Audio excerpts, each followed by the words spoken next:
All right, guys, we're doing this one today. Yeah, we're doing this one today.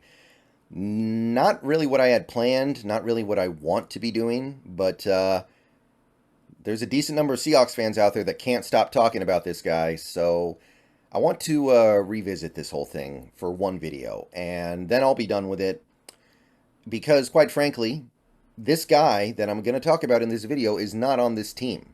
He's not even on a division rival, so I, I I think now is the time to focus on the things that directly affect us. We got games about to play. And you know what? We got a game tomorrow, so I'll get this video out today and then it'll be over. And then I won't have to talk about it again until the season ends or something. Maybe during the bye week, I don't know. But yeah, let's get this done now before the first preseason game tomorrow night. And then I won't be addressing it again until maybe the off season. I don't know. It just doesn't really make a lot of sense to talk, for me anyway, to talk about things like this right now. I'm talking about Jalen Carter because Seahawks fans, decent chunk of them, can't stop talking about him.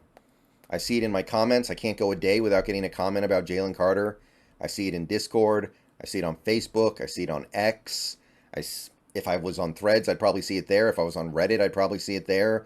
If I was on TikTok, I'd probably see it there.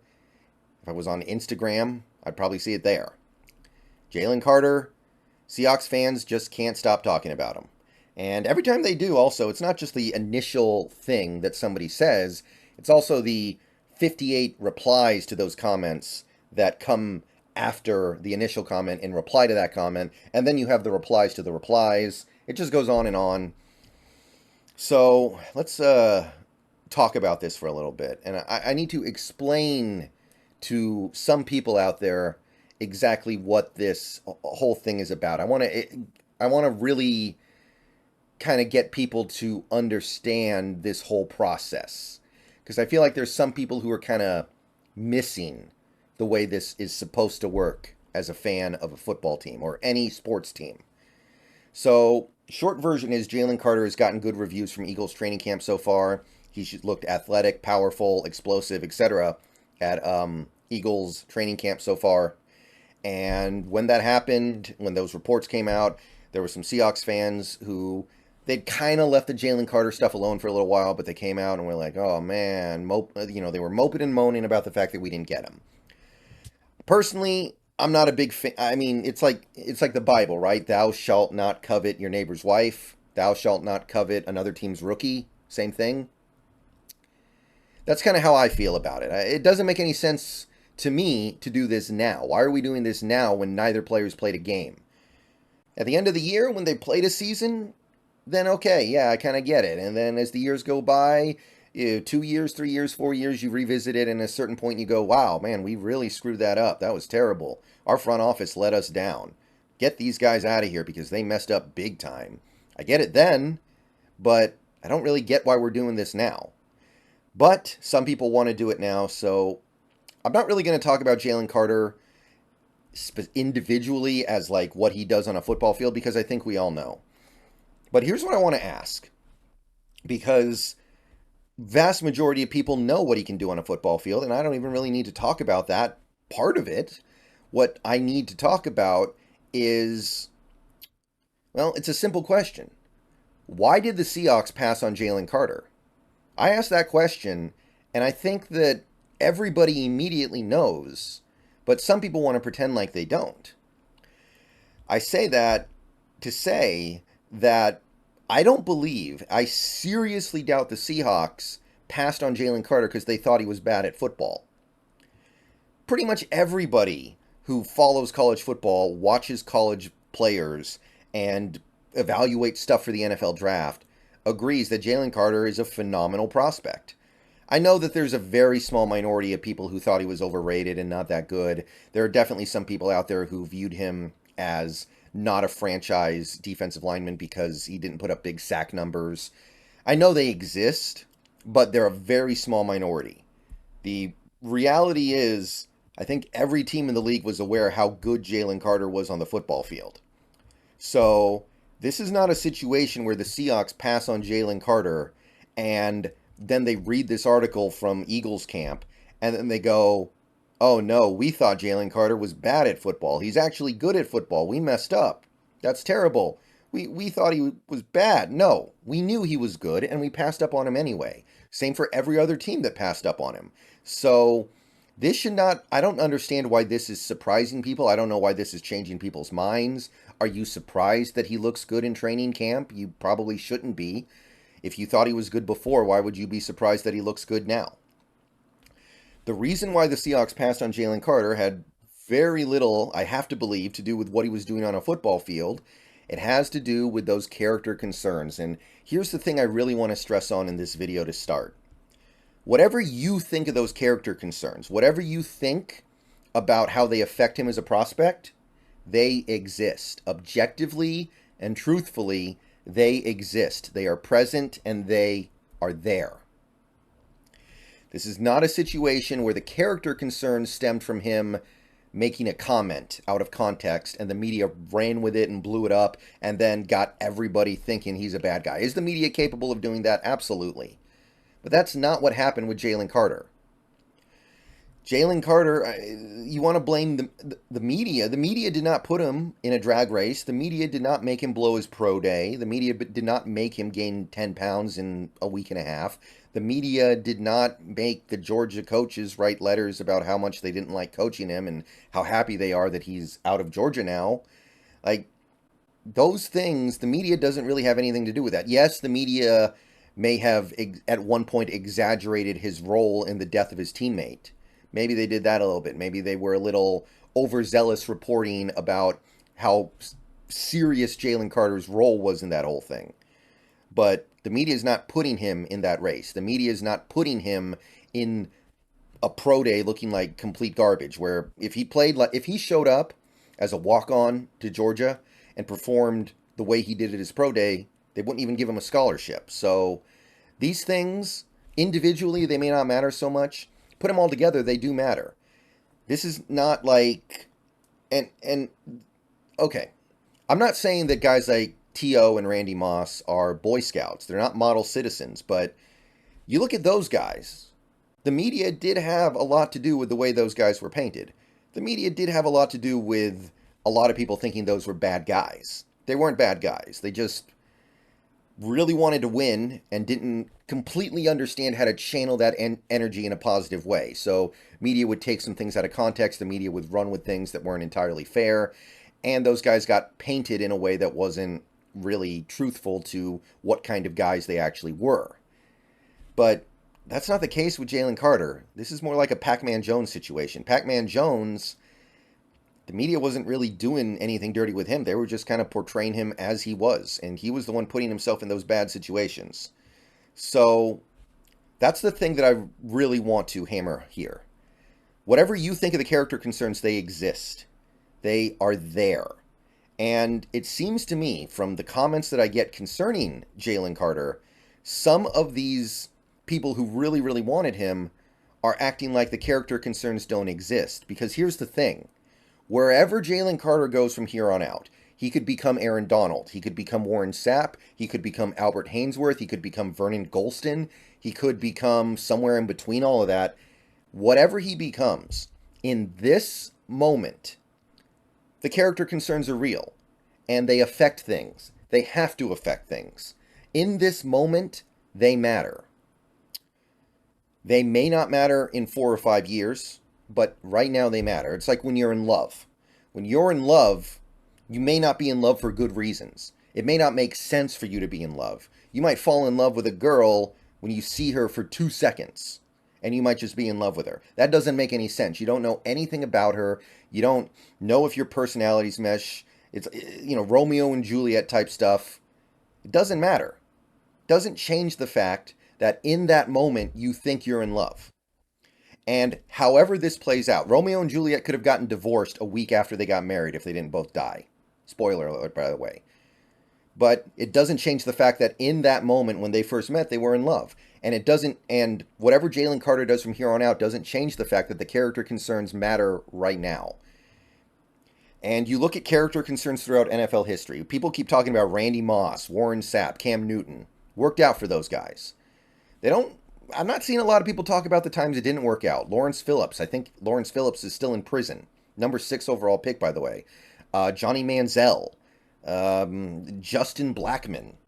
1 year in the NFL, and then he got kicked out because he's such an idiot. Really high picks on some of those guys, by the way. So, yeah, it could work out, but it can also go the other way. It goes the other way all the time. Right now, we have no ability to look into the future. All we can do right now is make decisions based off the information that we have.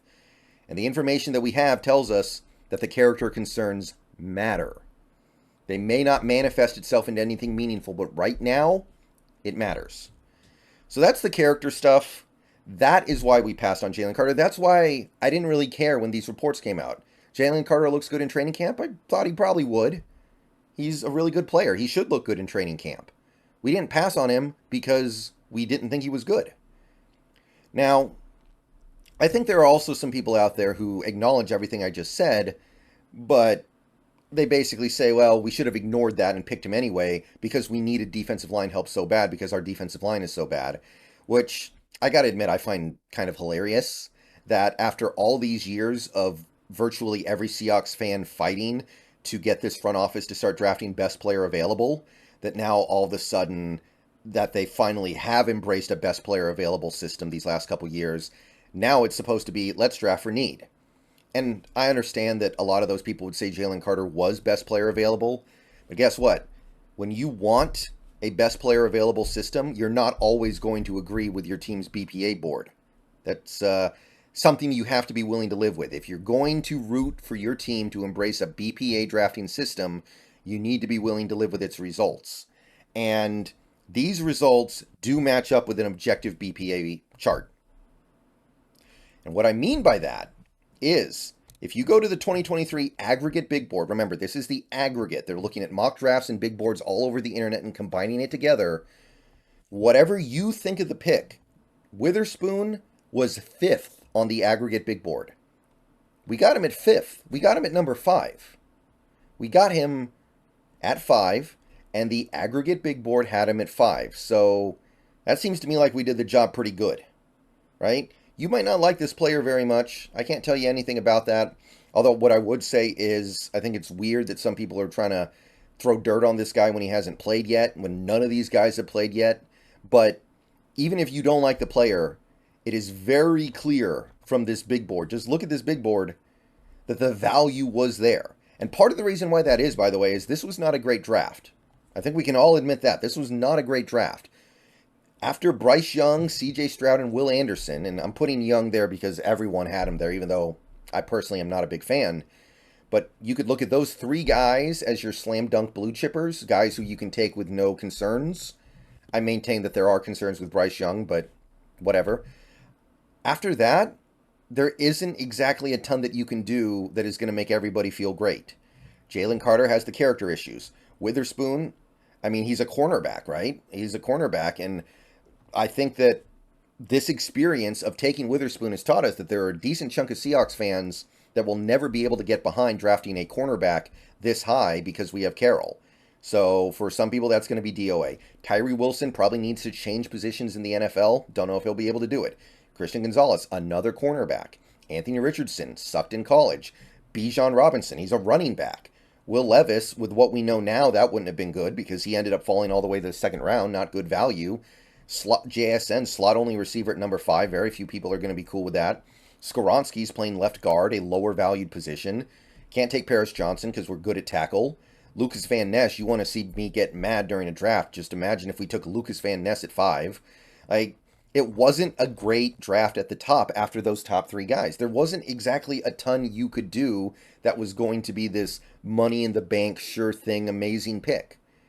And when you take a look at it like that, I think you have to accept that all these potential choices came with non-trivial amounts of risk. And the reality is, everything you do in the draft, with the exception of the true blue chippers, Andrew Luck, Trevor Lawrence, Joe Burrow, it always carries some degree of risk. It just depends on the risk that you're willing to live with. But the bottom line is this. The people all over the internet, who in many cases get paid to do this, spoke, and they told us that Witherspoon was one of the 5 best players in this draft. Now, compare that, because some people are trying to draw an equivalency between this draft and previous drafts where the Seahawks really did poorly, And nothing could be further from the truth. Regardless of whether or not you like this, let's go back and look at some previous aggregate big boards. This is the 2021 big board. Dwayne Eskridge is a third-round pick. We got him in the second. So that's a reach, okay? That's a reach. 2020, Jordan Brooks, third-round pick. You got him at the back end of the first. Reach, big reach. 2019, LJ Collier, third-round pick. You got him in the first. Big reach. 2018, Rashad Penny, second-round pick. You got him in the first. It's a reach. 2016, Jermaine Ifedi, third-round pick. We took him in the first. These are signs of a bad process. You're taking players before they need to be taken. You're not getting good value for them. This is the sign of a dysfunctional team. This is why we had so many bad drafts from basically 2016 all the way through 2021. And this is why people were so critical of those drafts. This is why people were so down on these drafts, because even if the players turned out okay, like, I think it's fair to say that Rashad Penny would have turned out pretty good if he didn't keep getting hurt. You're not getting good value. You're not making the most of your picks. You could have probably gotten these guys at later points. Why did you reach for these guys? Because you really liked the player, you fell in love, and you got tunnel vision. Or you felt like you had a desperate need at that position, so you were like, I'm just going to take a player at this position, and I like this guy, and I don't really care if I could have gotten him 60 picks later. I want this guy. I'm not going to compromise. And that is a bad process. This, taking Witherspoon at number 5, this is not bad process. And at the end of the day, that's really all you can hope for with your team, that the process is good. The results are not going to work every single time. Believe me. You can have an amazing process and follow that process to a T over and over and over again without deviation. It will fail sometimes. We've seen the greatest drafters and GMs of all time completely flub picks, completely miss, draft busts. It happens fairly frequently. But the question is, what is the process that you're following to get there? All you can hope for as a fan is that that process is good. And I think this whole thing kind of reveals, I think the issue is, after really thinking about it, I think the issue here, people don't want the Seahawks to draft for need. They don't want the Seahawks to draft for BPA. Seems to me they just want the team to draft the players that they want them to draft. And you're wasting your time if that's your bar for success. That's not going to happen. It's never going to happen. So stop thinking that it's going to happen. The team is not going to do exactly what you want.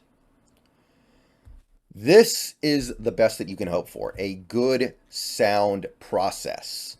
And sometimes it'll work, sometimes it won't. But you are giving yourself the best chance for it to work when you take these good value picks. And objectively speaking, this was when you properly weigh the risk versus reward of taking a guy with character issues, which this team did. Maybe you think they got to the wrong conclusion, but that is clearly what made them decide to go the way that they did. I want to repeat this.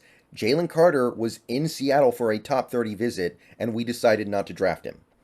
So we were not just listening to the media here. We didn't let the media report, oh, Jalen Carter says he hates orphans, and then we read that and we're like, oh, we can't draft him now, and then we were just done with it.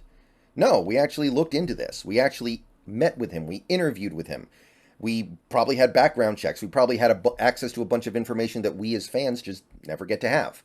So understand how we got here. We did not pass on Jalen Carter because we thought he was bad at football and were blindsided by the fact that he's good at football. I seriously doubt that anyway.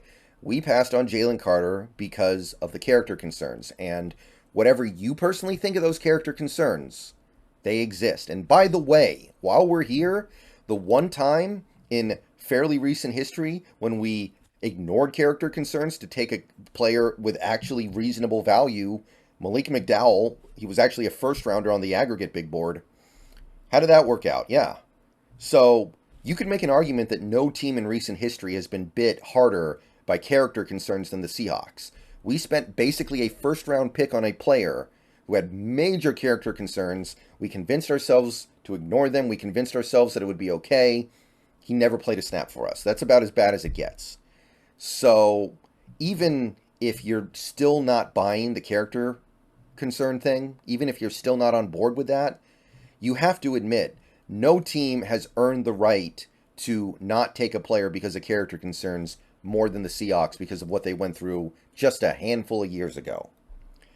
And I say all this as somebody who was very complimentary of Carter's ability on the field and would have been okay with drafting him. And I would have trusted that our private looking into him as a person and as a player was sufficient to quell their concerns. But I cannot doubt the process that got them to the point where they decided to not take him. And I don't think you guys should either. I think you guys need to understand that it's not about taking the exact players that you want where you want them taken. It's about hoping that your team has a good process, and right now this team does. See you guys later. Go Hawks. I'm done with the Jalen Carter stuff.